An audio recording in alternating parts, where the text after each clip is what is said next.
ইসকনের ব্যানারে আমরা দেখলাম যে পরিচিত মানে যুবলীগের নেতারা সেখানে হাজির আছে।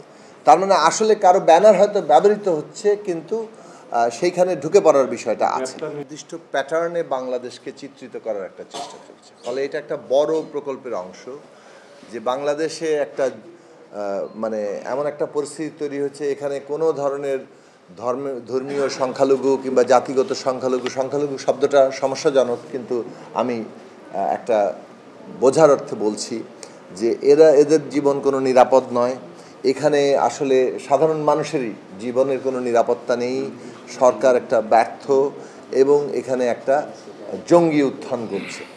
এইরকম একটা চিত্রায়ন আমরা নানাভাবে দেখছি যে বিশেষ বিশেষ পক্ষ বাংলাদেশের ভেতরেও এবং ভারতের একটা অংশের মিডিয়া তারা হাজির করছেন এবং বিশেষভাবে পশ্চিমা বিশ্বে এইটাকে প্রচার করার একটা চেষ্টা চলছে। তার জন্য অনেকগুলো ঘটনা আবার এখানে ঘটছে, যে ঘটনাগুলোকেই কাজে লাগানো হচ্ছে।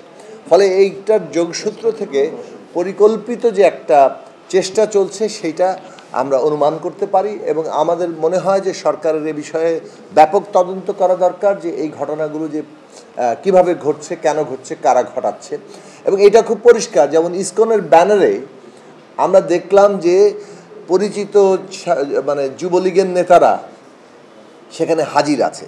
তার মানে আসলে কারো ব্যানার হয়তো ব্যবহৃত হচ্ছে, কিন্তু সেইখানে ঢুকে পড়ার বিষয়টা আছে।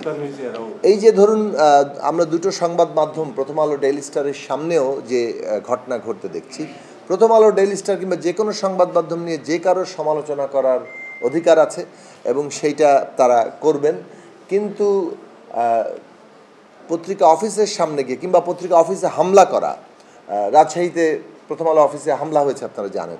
ফলে এইরকম হামলার জায়গা যেখানে হচ্ছে কিংবা এই একটা খুবই ভীতিকর পরিস্থিতি সৃষ্টি করা, এইটার মধ্য দিয়ে বাংলাদেশে যে গণমাধ্যমও নিরাপদ নয়, সেই রকমই একটা চিত্রায়ন আসলে তৈরি হয়ে যাচ্ছে। ফলে এই সবগুলো ঘটনা একটা নির্দিষ্ট প্যাটার্নের সাক্ষ্য দেয়। এক, দুই হচ্ছে এ কারণেই আমরা বাংলাদেশের জনগণের কাছে, বিশেষত ফ্যাসিবাদ বিরোধী সকলের কাছে আহ্বান জানাই, আমাদেরকে ঐক্যবদ্ধ থাকতে হবে, এই সমস্ত ষড়যন্ত্র মোকাবেলা করতে হবে এবং দেশের সকল মানুষকে ধৈর্য ধরে এই যে উস্কানিতে কোনোভাবে যাতে পা না দেওয়া হয় সেই দিকটা আমাদের বিবেচনার মধ্যে রাখতে হবে। কোনো ধরনের সাম্প্রদায়িক এখানে হামলার ঘটনার চেষ্টা যে কোনো মূল্যে আমাদের প্রতিহত করতে হবে, এটাই সকল নাগরিকের কাছে এই মুহূর্তে আমাদের আহ্বান।